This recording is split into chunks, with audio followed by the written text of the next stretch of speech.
This is Dr. Adeline Boettcher with the Radiology Imaging Cancer Podcast. This is a continuation of our discussion on patient advocacy. Today, I'm speaking with Dr. Tresa Roebuck Spencer, a clinical neuropsychologist who works in private practice. Tresa works with patients with a wide variety of conditions, ranging from general memory and cognitive problems, traumatic brain injury, stroke, as well as brain cancer. She has published numerous research studies which have focused on two main areas: assessing cognitive function, as well as traumatic brain injury and rehabilitation. Recently, her focus has shifted to patient advocacy. She has worked in a variety of different settings, ranging from private practice, outpatient, and academic institutions, all of which have provided her an expansive view on different patient perspectives. Today, she and I will be discussing her experiences as a neuropsychologist in the context of what one may encounter in the diagnosis and treatment for brain cancer. To start off, thank you for joining our podcast today. Can you tell us a little bit about yourself and your career as a clinical neuropsychologist? Sure. And first, thanks for having me this morning, or what's morning for me. So many people have not heard of a neuropsychologist or know what a neuropsychologist is. So it might be best to start there. In a nutshell, a neuropsychologist is a clinical psychologist who then goes on to specialize in the brain and how the brain affects thinking and behaviors. And a neuropsychologist in clinical practice works with patients who have had some kind of insult or injury to the brain, or works with people who are concerned about how their brain is functioning.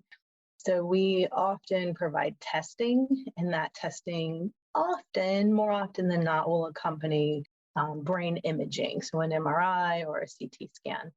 And so one way to think about it, and I often tell my patients, is that a traditional MRI or a CT scan shows a picture of the brain, and if there's something wrong at a structural level. And testing with the neuropsychologist then addresses how is the brain functioning, and if the brain is working the way it's supposed to be based on things like your age and other background factors. But many neuropsychologists like myself also provide treatment. And so I've spent most of my career in rehabilitation settings and worked with patients that are recovering from traumatic brain injuries, strokes, aneurysms, and sometimes even brain tumors, or often brain tumors. And my passion in my work has been helping patients and their families or caregivers understand how is their brain working, and then how do you adjust to any changes in functioning that you might be experiencing because of whatever injury or condition that you've had.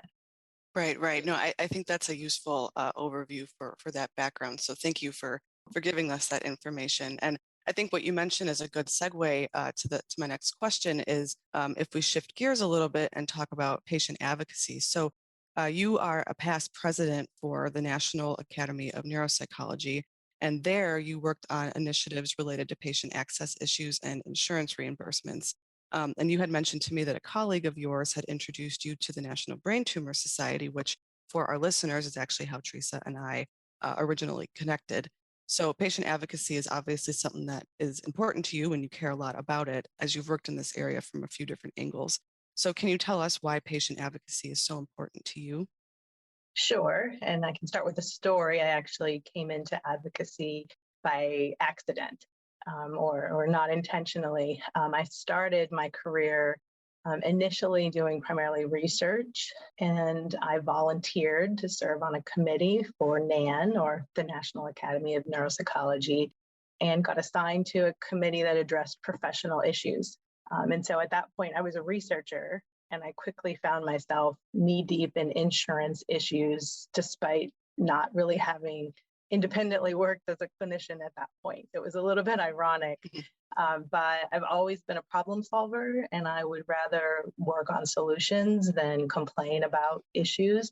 So I got really excited about the work we were doing, and over time, I worked on initiatives to improve patients' access to neuropsychological services and to improve reimbursement issues. But again, over time, as I joined the board of NAN, or National Academy of Neuropsychology, I realized our profession can be a bit academic, And so in my role as president and on the board, I felt like we really needed to work on improving our value, or at least our perceived value of our services to patients and to referral sources.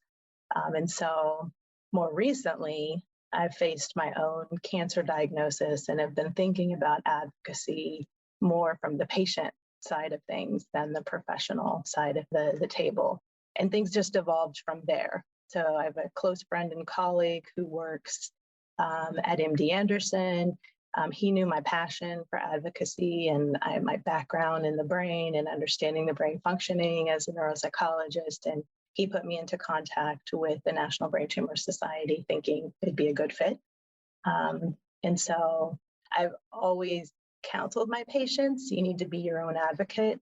And so I see my work now with the National Brain Tumor Society being, a way to continue that advice on a much larger scale. Yeah, thank you for that background too. And kind of bouncing off of the last thing that you said, can you tell us a little bit about your personal experiences with cancer diagnosis and treatment? Sure. Being diagnosed with cancer was shocking, for me as it would be for anyone.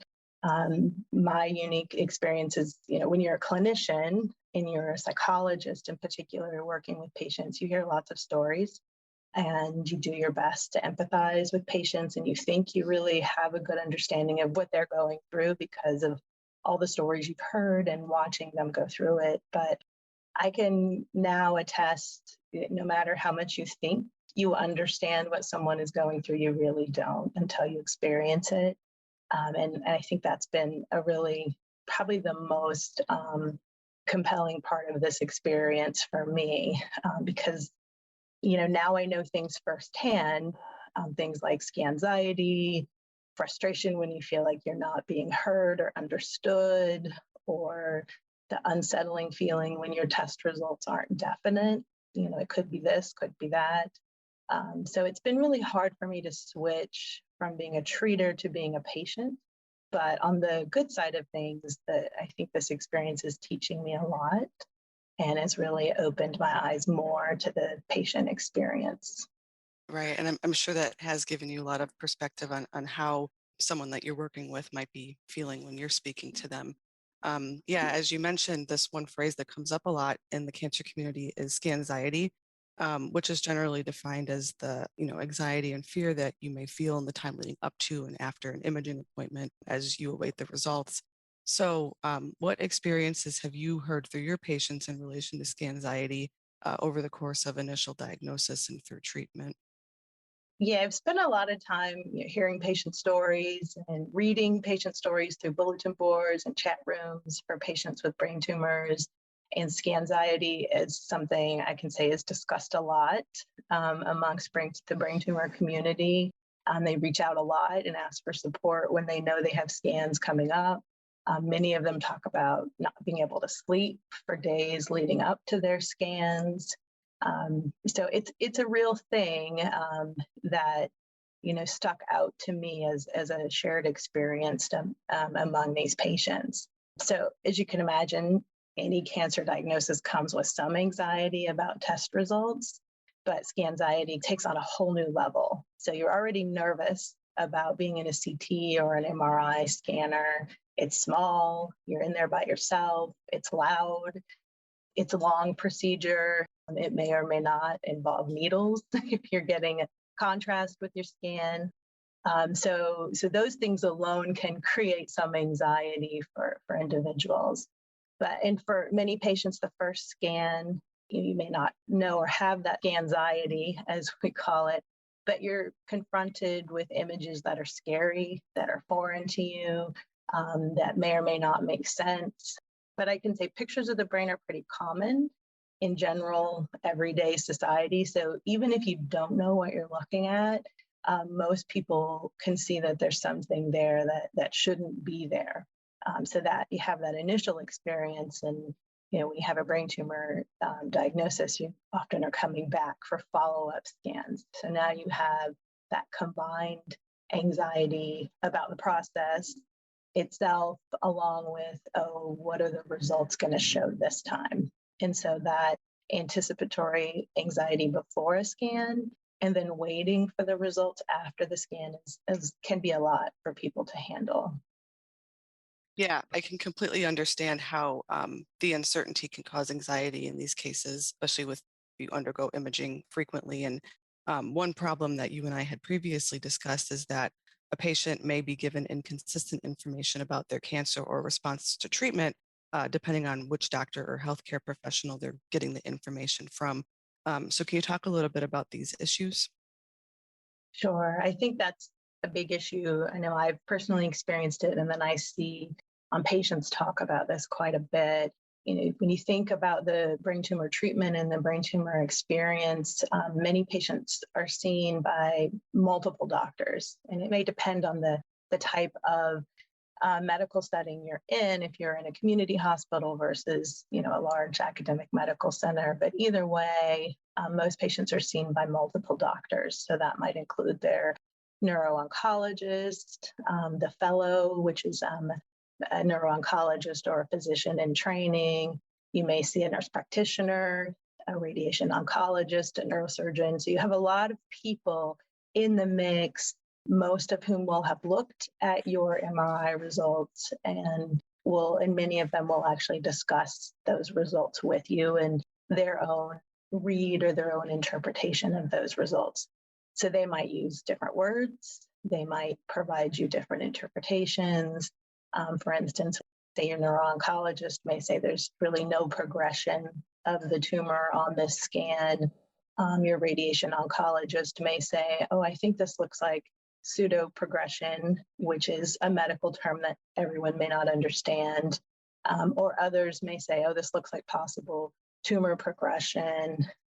So you have those conflicting, what seems conflicting to the patient, but may not be conflicting in the medical community because they're more used to dealing with indefinite results and possibilities and differential diagnoses and things like that the patient's not used to.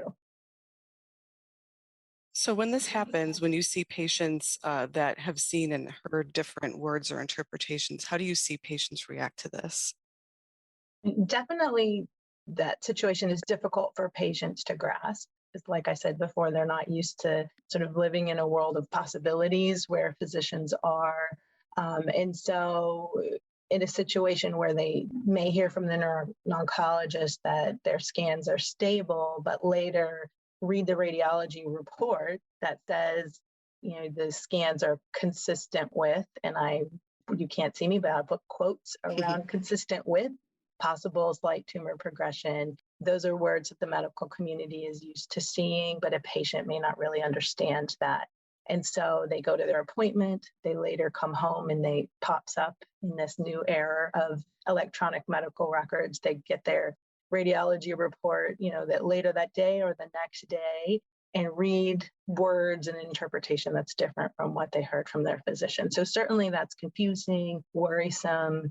They start to Google terminology to try to understand, and patients do that. I think we all know that we're going to do that and try to figure out, what does this word mean? And I've even seen patients do things like post their actual MRI scans or post to the actual radiology report onto these brain tumor support groups and ask for advice. Here's what they're saying about me. Help me understand that. And that can certainly be problematic because you're asking, advice from your peers when you're not understanding things. So that can be supportive, but not always helpful in really, giving you the understanding what you're reading. Right. That can be tough when we're just trying to get the info and it's getting it from different sources. So since we're speaking to a radiology community for this particular podcast, I was curious if in any of these scenarios you have ever heard a patient mention that they were able to speak to their radiologist. Yeah, unfortunately, I haven't. I haven't seen that. I don't know that that's commonly done. I haven't heard patients talk about it, and I haven't seen that even in the settings that I've worked in. So usually those results are coming from the treating physician is working with that patient.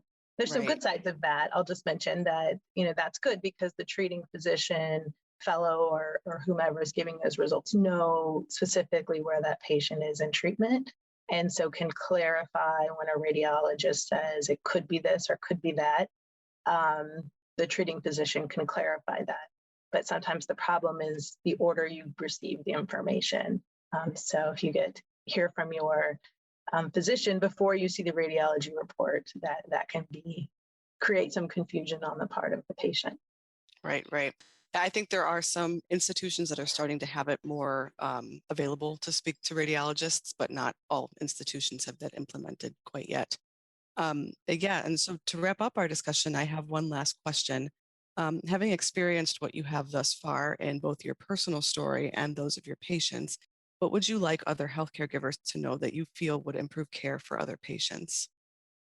Sure. I think first I would start with the anxiety that patients experience around their scans or their radiology images and the results of those is real, and it's normal for the situation. I think most of us in that situation would also feel anxiety.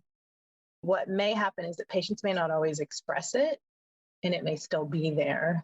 And then for those that do express it, be careful not to dismiss it or see that as a sign of weakness or as a sign of poor coping, because again, anxiety is normal in this situation. Secondly, I would say patients, as I mentioned before, may not always understand what you're telling them.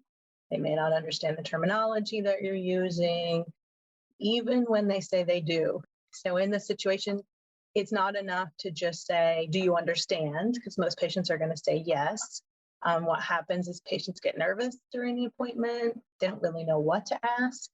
They think they understand in that moment, and they're careful. They don't want to use up too much time.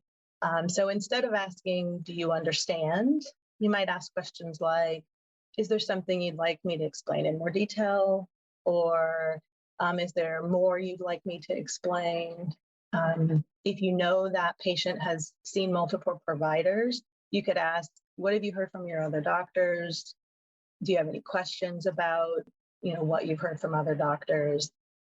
So be directive in that way. Again, just asking them if they understood, they're probably going to say yes, even if they don't. And then finally, I mentioned this before, but in the era of electronic medical records, keep in mind that patients and their caregivers, more often than not, are going to read their radiology report. So be aware of the terminology you're using and provide interpretations, keeping in mind that the patients are going to read that report.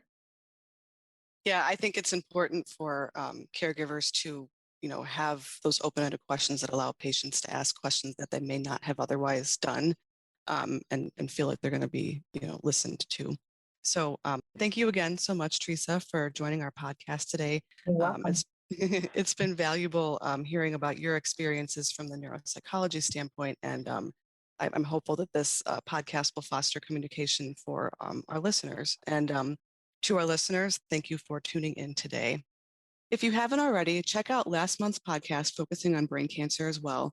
There, Dr. Yana Ivanidze interviewed Dr. Edja Endum, a neurosurgical oncologist, scientist, and patient advocate. They discuss a breadth of topics ranging from biomarkers in glioblastoma, Black representation in neurosurgical oncology, as well as the use of social media for patient advocacy outreach. As always, we would love your feedback on our podcast. Please subscribe on Apple Podcasts or wherever you are listening. This is Dr. Adeline Boettcher with Radiology Imaging Cancer. See you next time.